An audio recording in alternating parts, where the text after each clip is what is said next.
Voici Tom. Tom a 17 ans, il est en terminale et se pose des questions sur son orientation professionnelle après le bac. Il en a discuté avec sa cousine qui travaille dans l'assurance. Il l'ignorait, mais les métiers dans cette filière sont très différents les uns des autres. Elle, par exemple, est responsable de l'expérience client dans un service marketing. Elle invente des solutions digitales et elle est jeune, moins de 30 ans, comme la moitié des 15 000 personnes recrutées chaque année.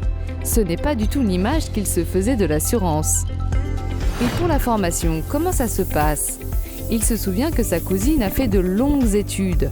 Est-ce le cas de tout le monde ? Et s'il l'appelait pour lui demander son avis ? Elle doit être au bureau. Avec un peu de chance, elle pourra lui répondre. Quand il lui demande s'il est obligé de faire d'aussi longues études qu'elle, ça la fait rire. Elle lui explique qu'il peut choisir le cursus qu'il souhaite.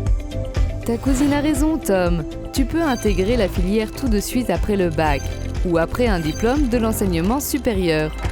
Aujourd'hui, 80% des salariés arrivent chez nous avec au moins un bac+2 en poche. C'est vraiment la clé d'entrée dans notre univers. Et tu peux aussi imaginer faire tes premiers pas grâce à un contrat d'alternance. Comme 25% des nouveaux salariés, tu partageras ton temps entre tes études et l'entreprise.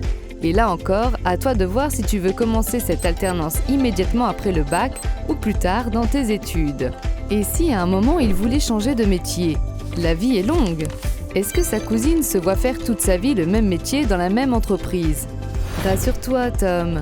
Beaucoup de nos collaborateurs exercent plusieurs métiers au cours de leur vie professionnelle. Chaque année, un collaborateur sur 4 change de poste ou d'entreprise. Et qui dit mobilité, dit formation. La formation est une seconde nature chez nous et ta cousine pourra se former tout au long de sa carrière dans l'assurance. Chaque année, en moyenne, 9 salariés sur 10 suivent une semaine de formation. Elle aura même accès à des formations certifiantes. Alors Tom, convaincu ? Les métiers de l'assurance recrutent. Renseignez-vous sur www.métiers-assurance.org.